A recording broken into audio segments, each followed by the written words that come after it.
क्या है? तुम क्या चाहते हो? मैं तुमसे शादी करना चाहता हूँ। मैंने कुछ नहीं किया है। रात के ठीक 11 बज चुके थे। जेल के सब कैदी अपनी अपनी सेल में सो चुके थे। चारों तरफ अजीब सी खामोशी छाई हुई थी। लाखों तारे आसमान में थे, लेकिन जेल की मोटी दीवारों के पीछे किसी को तारे नहीं दिखते। यहां सिर्फ वक्त दिखता है, भारी और दर्द से लथपथ। हेलो, मैं हूं लेडी इंस्पेक्टर काव्या वर्मा। मेरी उम्र 30 साल है। मैं 5 साल से स्टेट जेल में जेलर के पद पर तैनात हूं।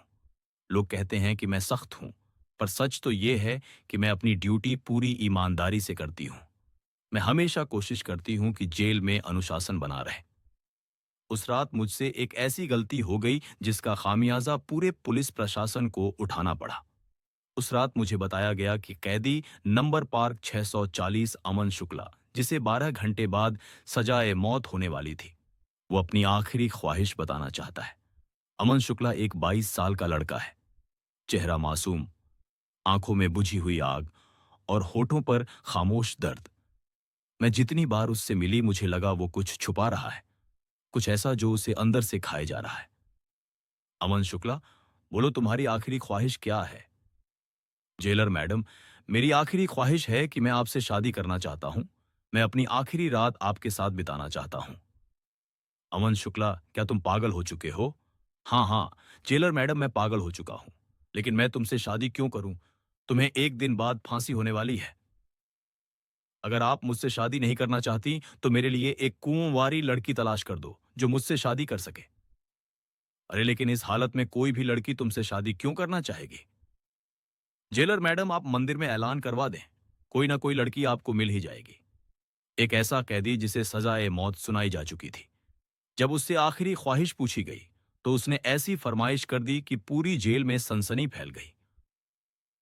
उसने कहा, मेरी ख्वाहिश है कि अपनी जिंदगी की आखिरी रात एक कुंवारी लड़की के साथ गुजारूं जो अपनी रजामंदी से मेरी दुल्हन बने। क्या कोई लड़की इसके लिए तैयार होगी?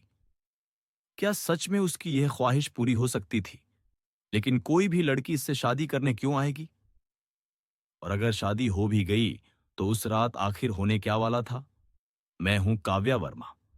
मेरी जिंदगी का ज्यादातर हिस्सा अदालतों, थानों और इसी जेल की दीवारों के बीच बीता है। मैंने हर तरह के चेहरे देखे हैं, कुछ बहुत नरम, कुछ सख्त, कुछ मासूम दिखाई देने वाले और कुछ बिल्कुल पत्थर जैसे। लेकिन कैदी नंबर 640 अमन शुक्ला ने मुझे एक अलग ही उलझन में डाल दिया था। वो बाकी कैदियों जैसा नहीं था। उसकी आंखों में गहरी उदासी थी और चेहरे पर ऐसा सुकून जैसे सब समझकर भी चुपचाप सब्र से बैठा हो। वो सिर्फ 22 साल का था। यही सोचकर दिल उदास होता था कि जिस लड़के ने अभी दुनिया को ठीक से जाना भी नहीं, उसे अब दुनिया छोड़नी पड़ेगी।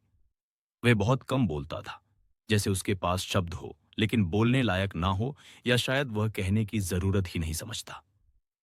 कई बार मेरे मन में आता कि उससे पूछूं, अमन शुक्ला, तुमने ऐसा कौन सा गुनाह किया कि सजा ए मौत मिल गई?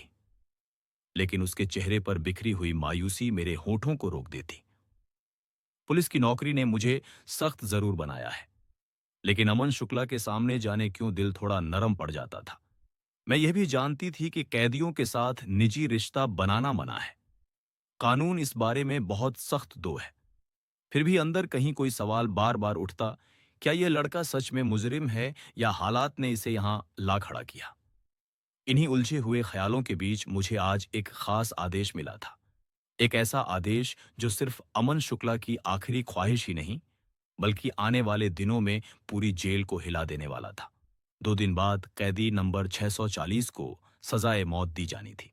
उसे अपने माता पिता से आखिरी बार मिलने की इजाजत भी दी गई थी। ये खबर सुनते ही मेरे मन में एक अजीब सी बेचैनी फैल गई। जेल का माहौल हमेशा सख्त रहता था, लेकिन आज हवा में अजीब सी उदासी और डर दोनों घुले हुए थे। मुझे पता था कि सज्जा मौत पाने वाले हर कैदी को अपनी आखिरी ख्वाहिश बताने का हक होता है, चाहे वह कोई खास खाना हो, किसी से मुलाकात हो या कोई और साधारण सी तमन्ना। लेकिन किसी ने भी कभी इतनी अनोखी ख्वाहिश नहीं रखी थी जैसी बाद में अमन शुक्ला ने की। अमन शुक्ला जब अपनी मां से मिला तो वह दृश्य दिल दहला देने वाला था। उसकी मां उसे गले लगाकर फूट फूट कर रो पड़ी थी। वह बार बार कह रही थी, तू बेगुनाह है बेटा, तू बेगुनाह है। उसके विश्वास ने मुझे अंदर तक हिला दिया। सजा सुनाई जा चुकी थी, फिर भी अमन शुक्ला की मां के दिल में पूरा भरोसा था कि कोई चमत्कार होगा, कोई रास्ता निकलेगा। उसी दिन मुझे आदेश मिला कि मैं अमन शुक्ला से उसकी आखिरी ख्वाहिश पूछूं। मैंने सोचा शायद वह अपने घर वालों के साथ थोड़ा वक्त मांग लेगा या कोई साधारण सी इच्छा बताएगा। जब मैं उसके सामने गई तो उसके चेहरे पर एक अजीब सा सुकून था, जैसे सब पहले से सोच रखा हो। मैंने धीमे स्वर में पूछा, अमन शुक्ला, तुम्हारी कोई आखिरी ख्वाहिश है? जो भी कहोगे पूरी करने की कोशिश की जाएगी। वह एक पल के लिए चुप रहा, फिर मेरी तरफ देखकर बोला, हां, मेरी एक ख्वाहिश है, लेकिन वादा करें आप उसे पूरा करेंगी। मैंने कहा, यह हर कैदी का हक होता है। तुम्हारी इच्छा पूरी करने की पूरी कोशिश होगी। मैंने सोचा शायद किसी से मिलने की इच्छा होगी। जब उसने अपनी आखिरी इच्छा बताई तो मैं उसकी इच्छा सुनकर हैरान रह गई। फिर जब मैं उसे लेकर सुपरिंटेंडेंट साहब के पास गई और उन्होंने प्यार से पूछा, बेटा तुम्हारी आखिरी ख्वाहिश क्या है? तो अमन शुक्ला के मुंह से निकले शब्दों ने पूरे कमरे को शांत कर दिया। वह बोला, मैं जिंदगी में पहली और आखिरी बार शादी करना चाहता हूं और फांसी से पहले अपनी पत्नी के साथ एक रात बिताना चाहता हूं। ये सुनते ही कमरे में सन्नाटा छा गया। मैं, एसपी साहब और बाकी सभी अफसर हैरानी में एक दूसरे को देखने लगे। किसी को यकीन नहीं हो रहा था कि एक मौत की सजा पाए लड़के की आखिरी इच्छा शादी हो सकती है। कुछ क्षणों की चुप्पी के बाद एसपी साहब ने गंभीर आवाज में कहा, बेटा, हम तुम्हारी शादी तो करवा सकते हैं, लेकिन सोचो कौन लड़की तुमसे शादी करेगी। सब जानते हैं कि 2 दिन बाद तुम्हें फांसी दी जानी है। तुम साधारण परिवार से हो ना, पैसा है और ना कोई पहचान। कौन लड़की अपनी जिंदगी दांव पर लगाकर एक दिन की दुल्हन बनेगी? अमन शुक्ला बिना कुछ बोले सुनता रहा। उसके चेहरे पर ना डर था ना घबराहट, बस एक शांत सा भरोसा। फिर उसने कहा, सर, मैं अपनी बात पर अड़ा हूं। मेरी आखिरी इच्छा यही है। एसपी साहब ने थोड़ा तेज आवाज में कहा, कुछ और मांग लो, कुछ स्पेशल खाना, किसी से मिलना शादी संभव नहीं है। अमन शुक्ला ने बहुत शांत आवाज में जवाब दिया, सर, आप चिंता मत कीजिए, मेरी शादी अपने आप हो जाएगी। बस एक काम कर दीजिए, शांतिनगर के मंदिर में घोषणा करवा दें कि कैदी नंबर 640 अमन शुक्ला फांसी से पहले एक रात के लिए शादी करना चाहता है, किसी ऐसी लड़की से जो अपनी इच्छा से उसकी दुल्हन बनना चाहती हो। उसकी बात सुनकर मैं चौंक गई। कमरे में मौजूद सभी लोग एक दूसरे को हैरानी से देखने लगे। किसी कैदी ने आज तक ऐसी इच्छा नहीं रखी थी।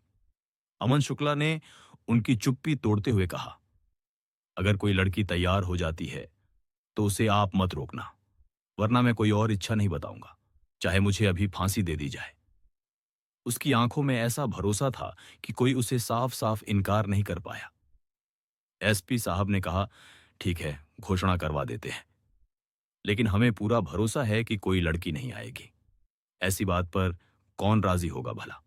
उस शाम मंदिर से ऐलान करवा दिया गया, कैदी नंबर 640 अमन शुक्ला अपनी आखिरी इच्छा के रूप में एक रात के लिए शादी करना चाहता है।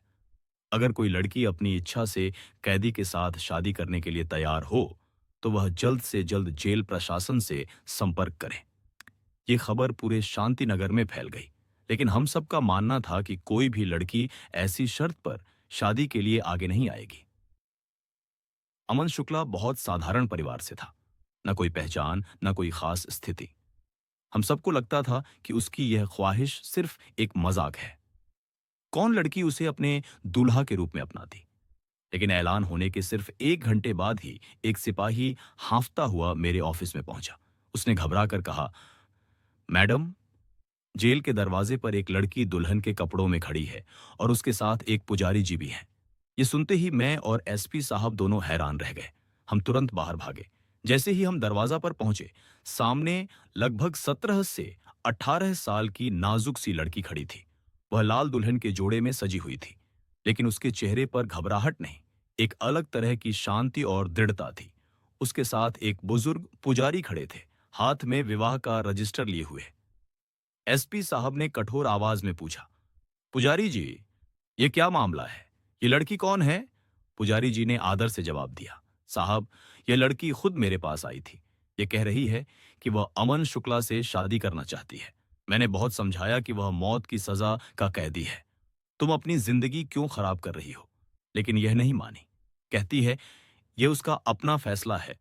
वह अमन शुक्ला से सच में प्रेम करती है।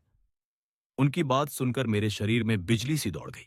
हमें यकीन नहीं हो रहा था कि कोई लड़की अमन शुक्ला को इतना चाह सकती है कि वह दुनिया, इज्जत, परिवार सब कुछ छोड़ने के लिए तैयार हो जाए। लेकिन कानून कहता है कैदी की आखिरी इच्छा पूरी की जानी चाहिए। इसलिए हमने अनुमति दे दी। पुजारी जी को अंदर बुलाया गया। अमन शुक्ला को उसकी सेल से बाहर लाया गया। जेल के दफ्तर में बहुत सरल और जल्दी की जाने वाली रस्मों के साथ दोनों की शादी करवा दी गई। शादी खत्म होने पर अमन शुक्ला मुस्कुराया और बोला, अब आप वादे के अनुसार मेरी पत्नी को मेरे पास भेज दें। मुझे उससे कुछ बातें करनी है, बस एक रात की बात है। मैं उसकी बात सुनकर चौंक गई, लेकिन एएसपी साहब ने उसे इजाजत दे दी। मैंने दुल्हन को अमन शुक्ला की सेल तक पहुंचाया, दरवाजा बंद किया और बाहर आ गई। मैंने सोचा थोड़ी देर बाद वह खुद बाहर आ जाएगी, लेकिन समय बीतने लगा और अंदर से हल्की हल्की आवाजें आने लगीं, जैसे कोई कुछ खोलने की कोशिश कर रहा हो। मैंने ध्यान से सुना, लेकिन आवाजें बहुत धीमी थीं। रात गहराती जा रही थी और अचानक जेल की हवा एक तेज चीख से कांप उठी। मैं तेजी से अमन शुक्ला की सेल की तरफ पहुंची। दरवाजा खोला तो सामने वही लड़की खड़ी थी। उसका घूंघट नीचे था, सांसें तेज थीं और पूरा शरीर डर से कांप रहा था। मैंने हैरानी से पूछा, क्या हुआ? तुमने तो अपनी इच्छा से अमन शुक्ला से शादी की है, अब अचानक क्या हुआ? वह कांपती हुई आवाज में बोली, मुझे यहां से बाहर निकालिए। मैं यहां अब और एक पल भी नहीं रहना चाहती। मैंने हल्की ताना भरी आवाज में पूछा, क्यों? अब प्यार का भूत उतर गया या सच्चाई से डर लगने लगा? लेकिन वह कुछ नहीं बोली। उसके चेहरे पर ऐसा डर था जैसे किसी भयानक सपने से जागी हो। मैंने दरवाजा खोला और वह लड़की बिजली की तरह बाहर निकली। बिना कुछ कहे तेजी से जेल से बाहर चली गई। मैंने फिर सेल का दरवाजा बंद किया और वापस अपने ऑफिस में जाकर बैठ गई। सारी रात मैं उन्हीं बातों में उलझी रही। आखिर थकान के चलते मेरी आंख लग गई। मुझे क्या पता था कि सुबह एक बड़ा तूफान आने वाला है। सूरज की रोशनी बस फैली ही थी कि एएसपी साहब गुस्से में मेरे ऑफिस में पहुंचे। उन्होंने चिल्लाकर कहा, इंस्पेक्टर काव्या वर्मा, अभी जाकर देखो अमन शुक्ला कहाँ है? मैं हैरान रह गई। मैंने कहा, सर वह तो अपनी सेल में ही होगा। उन्होंने फिर जोर से कहा, जाकर चेक करो। मेरे दिल की धड़कन तेज हो गई। मैं दौड़ती हुई अमन शुक्ला की सेल तक पहुंची। दरवाजे पर पहुंचकर जो मैंने देखा, मेरे पैरों तले जमीन खिसक गई। वह व्यक्ति अमन शुक्ला नहीं था। वह वही लड़की थी जो कल दुल्हन बनकर आई थी। अब वह अमन शुक्ला के कपड़े पहने बेहोश पड़ी थी। मेरे हाथ कांपने लगे। तभी एसपी साहब भी वहां पहुंच गए। दृश्य देखते ही वह जोर से चिल्लाने लगे, ये क्या हो रहा है? अमन शुक्ला कहाँ है? मैं कुछ भी नहीं बोल पाई। मेरी जुबान जैसे जम गई थी। वे और गुस्से में बोले, तुम्हारी लापरवाही ने पूरी जेल को मुसीबत में डाल दिया। एक मौत की सजा पाया, कैदी भाग गया है। मैं सदमे में थी, दिमाग सुन्न हो गया था।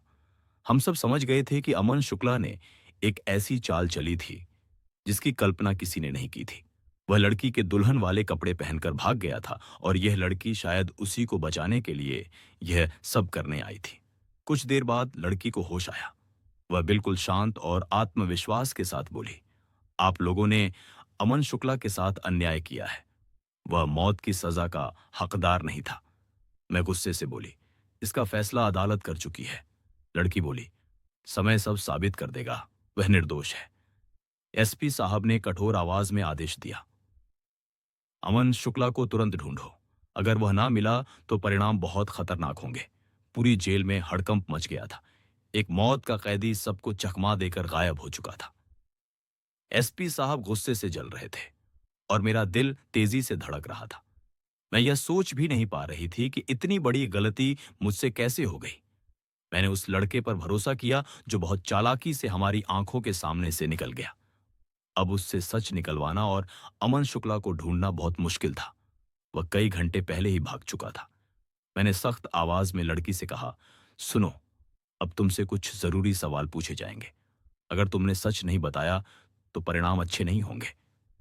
लेकिन वह बिल्कुल शांत थी। जैसे यह सब पहले से जानती हूं। वह बोली, मैं अमन शुक्ला के बारे में सारी सच्चाई बताऊंगी। मैंने उसके चेहरे को ध्यान से देखा। न डर था, न पछतावा, जैसे उसे अपने हर कदम पर पूरा भरोसा हो। मैंने पूछा, क्या तुम सच में एक दूसरे को पहले से जानते हो? क्या तुम दोनों ने यह पूरा नाटक रचा था? वह कुछ देर चुप रही, फिर धीरे धीरे बोली, हां, हम एक दूसरे को पहले से जानते हैं। मेरे अंदर गुस्से की लहर दौड़ गई। लेकिन तुमने ये सब क्यों किया? तुमने उससे शादी क्यों की? तुम दोनों ने हम सबको मूर्ख बना दिया। अमन शुक्ला भाग गया, लेकिन ध्यान रखना, हम उसे जरूर ढूंढ लेंगे। वह मेरी आंखों में आंखें डालकर बोली, आप गलत हैं, वह भागा नहीं है, वह वापस आएगा। मैं चौंक गई। तुम्हें इतना भरोसा कैसे है? वह बोली, क्योंकि उसे पता है कि उसे कहां जाना है और कब लौटना है। अब वह मेरा पति है, वह मुझे छोड़ने वाला नहीं है। उसकी आवाज में ऐसा विश्वास था कि एक पल के लिए मेरा मन भी डगमगा गया। मैंने कठोर स्वर में पूछा, तुम्हें इतना यकीन क्यों है? वह बोली, अगर आप मेरी पूरी कहानी सुनेंगी तो शायद आपका फैसला बदल जाएगा। तब आपको पता चलेगा कि असली दोषी कौन है और अमन शुक्ला ने जो किया वह क्यों किया। मैं चुप हो गई। वह लड़की अब भी अपने पूरी दृढ़ता के साथ खड़ी थी, जैसे किसी बड़ी सच्चाई को छुपाए बैठी हो। फिर उसने अपनी कहानी बताना शुरू किया। मेरा नाम नेहा है और मेरी बड़ी बहन की सगाई अमन शुक्ला से हुई थी। अमन शुक्ला बचपन से ही बहादुर और निडर था। वह कभी भी किसी भी बात से पीछे नहीं हटता था। पिताजी उसे बहुत पसंद करते थे और जब उन्होंने मेरी बड़ी बहन की सगाई अमन शुक्ला से की तो वह हमारे घर का हिस्सा बन गया। मैं चुपचाप उसकी बात सुनती रही। नेहा की आवाज में दुख भी था और गर्व भी। हमारा गांव छोटा है सरदापुर, लेकिन वहां का माहौल अजीब था। एक रात अमन शुक्ला मेरी बहन से मिलने आए। उस रात पिताजी घर पर नहीं थे और हम दोनों बहनें अकेली थीं। मैं रसोई में चाय बना रही थी और अमन शुक्ला व बड़ी बहन दूसरे कमरे में बात कर रहे थे। सब कुछ सामान्य ही चल रहा था, लेकिन अचानक दरवाजे पर जोर जोर से आवाज होने लगी। आवाज सुनते ही मेरी आवाज कांप गई। मैंने खिड़की से बाहर झांका तो दरवाजे पर 4 लड़के खड़े थे। उनके चेहरों पर गुस्सा और बदमाशी साफ दिख रही थी। उनमें से एक चिल्लाया, हमें पता है, अभी तुम्हारे घर में एक लड़का आया है, उसे बाहर भेजो। मैं घबरा गई। मुझे डर लगा कहीं पिताजी ना आ जाए या कोई बड़ा झगड़ा ना हो जाए। शोर सुनकर अमन शुक्ला तुरंत बाहर आया। उसने मुझे इशारा किया कि मैं अंदर चली जाऊं। मैं अपने कमरे में जाकर दरवाजा बंद कर लिया और कान लगाकर सुनने लगी। बाहर अमन शुक्ला उन लड़कों के सामने अकेला खड़ा था। एक लड़के ने उसके बारे में गलत बातें बोलनी शुरू कर दी, लेकिन अमन शुक्ला ने गुस्सा नहीं किया। उसे पता था कि वह अकेला है और घर में 2 लड़कियां हैं। थोड़ी भी गलत हरकत से बड़ी मुसीबत हो सकती थी। इसलिए उसने शांत रहकर समझदारी से उन लड़कों को वापस जाने के लिए मजबूर कर दिया। उस रात अमन शुक्ला देर तक घर के दरवाजे के पास बैठा रहा, जैसे उस घर की हिफाजत कर रहा हो। मेरी आंखें नम हो गईं। तभी मुझे पहली बार लगा कि अमन शुक्ला सिर्फ बहादुर नहीं, बल्कि किसी की इज्जत और सुरक्षा के लिए खड़ा होने वाला इंसान है। नेहा ने गहरी सांस ली और बोली, लेकिन यह तो बस शुरुआत थी। उसके बाद जैसे हमारे जीवन में मुसीबतें टूट पड़ी। जैसे ही पिताजी काम पर जाते, हर दिन वही लड़के घर के बाहर आ खड़े होते। वे हमें परेशान करने लगते। हम दरवाजा बंद कर लेते, लेकिन डर मन से नहीं जाता था। फिर एक रात एक ऐसी घटना हुई जिसने सब कुछ बदल दिया। रात के सन्नाटे में अचानक खिड़की का शीशा टूटने की आवाज आई। कोई जबरदस्ती घर में घुसने की कोशिश कर रहा था। उसी समय अमन शुक्ला भी घर पहुंच गया। उसने अपनी आंखों से देखा कि एक युवक खिड़की तोड़ने वाला है। अब वह चुप नहीं रह सका। वह बाहर निकला और उन लड़कों से भिड़ गया। लड़ाई बहुत भयानक थी। चीखें पूरे मोहल्ले में गूंज रही थीं। मेरी बड़ी बहन उन्हें रोकने के लिए बीच में आ गई और उसी झड़प में उसकी मौत हो गई। अमन शुक्ला के हाथों एक लड़का मारा गया, लेकिन वह जानबूझकर नहीं था। वह अपनी और हमारे घर की इज्जत बचाने की लड़ाई थी। नेहा की आंखों से आंसू बहने लगे। असल गलती उन गुंडों की थी, लेकिन सजा अमन शुक्ला को मिली। नेहा ने आंसू पोंछते हुए कहा, अगर हम अमीर होते, अगर हमारी बात सुनने वाला कोई होता, तो शायद यह सब नहीं होता। मैडम, इस दुनिया में कमजोर को जल्दी इंसाफ नहीं मिलता। अमन शुक्ला ने किसी मासूम का खून नहीं किया, वह तो बस हमारी इज्जत की रक्षा कर रहा था। फिर नेहा ने धीमे से कहा, यह सब अमन शुक्ला की मां की योजना थी। उन्होंने कहा था, मैं अपने बेगुनाह बेटे को फांसी नहीं होने दूंगी। उन्होंने मुझसे मदद मांगी और मैंने खुद को इस योजना के लिए तैयार कर दिया ताकि अमन शुक्ला बच सके। उसने आगे बताया, अमन शुक्ला की मां ने उसे इलाहाबाद के एक बड़े वकील के पास भेजा। वह वकील कोर्ट पहुंचा और अमन शुक्ला के केस को दोबारा खोलने की अपील की। कोर्ट ने केस रीओपन करने की मंजूरी दे दी। नई जांच टीम बनाई गई। उन्होंने पूरे मामले की दोबारा जांच की। सबूत, गवाह, बयान सब फिर से देखे गए और तब सच्चाई सामने आई। जांच में साबित हुआ कि अमन शुक्ला बेगुनाह है। असली गुनहगार वही लड़के थे जो हमें पहले से परेशान करते थे। उन्हीं को सजा सुनाई गई। अदालत ने कहा कि अमन शुक्ला ने कोई गुनाह नहीं किया। वह तो उन लड़कियों की इज्जत बचा रहा था। उसे मौत की सजा नहीं मिली, वह रिहा हो गया। दोस्तों, ये कहानी केवल मनोरंजन और जागरूकता के उद्देश्य से बनाई गई है। इसमें दिखाए गए सभी पात्र, स्थान, घटनाएं और संवाद पूरी तरह काल्पनिक हैं। इनका किसी भी वास्तविक व्यक्ति, संस्था या घटना से कोई संबंध नहीं है। कृपया इसे सिर्फ एक कहानी की तरह देखें और इसका आनंद लें। हमारा उद्देश्य किसी की भावनाओं एक को ठेस पहुंचाना नहीं है। अगर आपको यह कहानी पसंद आई हो तो वीडियो को लाइक करना ना भूलें। धन्यवाद।